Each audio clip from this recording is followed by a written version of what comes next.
Hey everybody, it's Russell Brown back here in the little boot shop. Today I got some size 12D Tony Lama vintage. I want to say these are like from the 80s, but maybe newer. I'm not exactly sure how to tell the date on these, but anyway, these are made in the USA. Little ropers, the shorter shaft on here.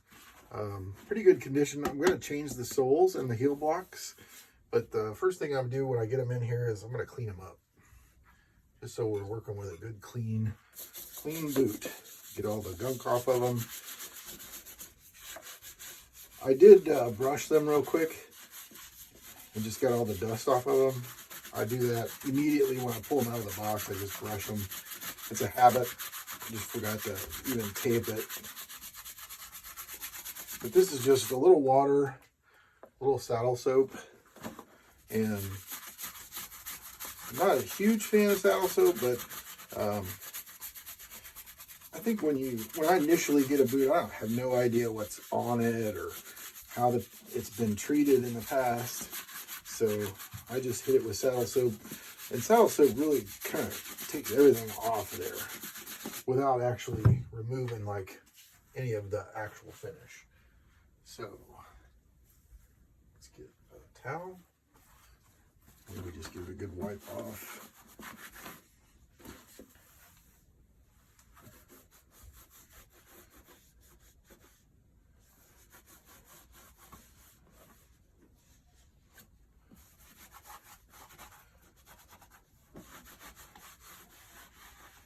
I was very fortunate this past weekend to visit Unsung House, custom bootmakers and repair shop in Nashville, Tennessee. If you guys are ever in Nashville, Tennessee, I would highly recommend going in there.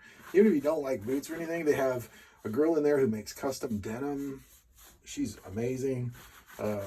Grant and Isaac are two of the nicest guys you'll ever meet. They own the shop and run it, and they make these incredible boots. And they do fantastic repair work. So kind of inspired me to get going and finish up some of these projects that I've had sitting on the bench for a while.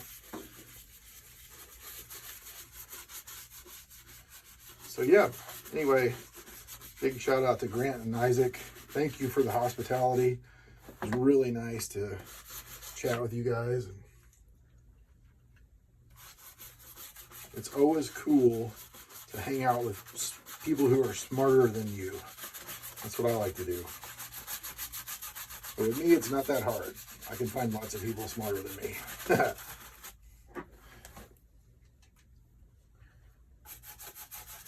But those two guys, I mean, they can correct me if they see this, which who knows if they will or not, but I think they're both self-taught. And they worked in a cobbler shop, but I don't think anybody taught them how to make boots from scratch. They just trial and error and figured it out, and now they've like perfected the engineer boot. And they're doing some lace to toes, or so-called monkey boots. Their lace to toes this time around are awesome too.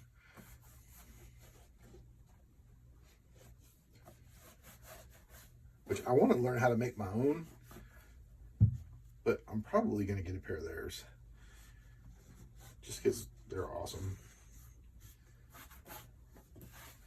And I don't know if I'll ever get to their level. So I'd like to have some at that level. Hope that makes sense. Yeah. Anyway, that's a good cleaning, and you can kind of see what all come off of there. That was a brand new rag, so it was white. Got a lot of the dirt and gunk and some of the old waxes and stuff that have been on here, I'm sure, and shoe polish for a long time. So yeah, so that's what I do basically, is just give it a good brushing with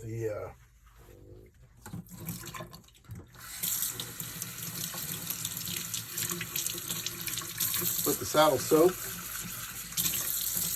Sometimes I can't walk and chew gum at the same time, so you have to excuse my train of thought.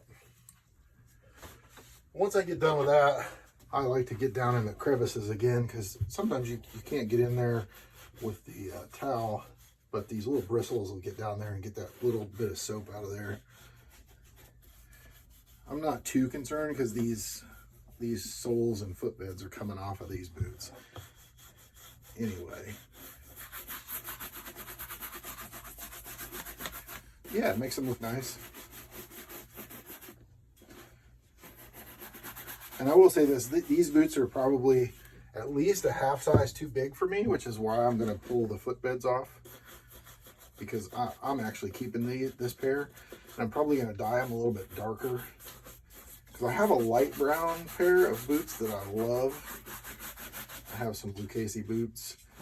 These are Tony Lamas, like I said. A little different, like a little different shape. These are called ropers. And maybe somebody can correct me. I'm pretty sure that's a roper because of the shorter shaft length of the upper part. I get confused sometimes on all the different cowboy boot conventions, if you will.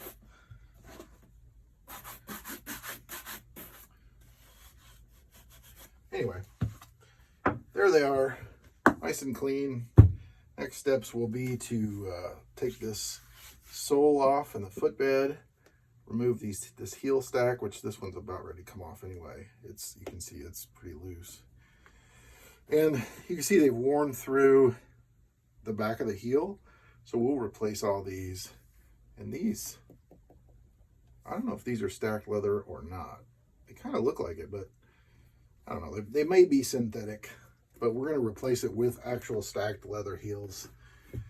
And we'll put new nails in the waist and I'll do a leather shank in this one. I want to try to make it really comfortable because these will be like just walking around, kicking around shoes just for fun.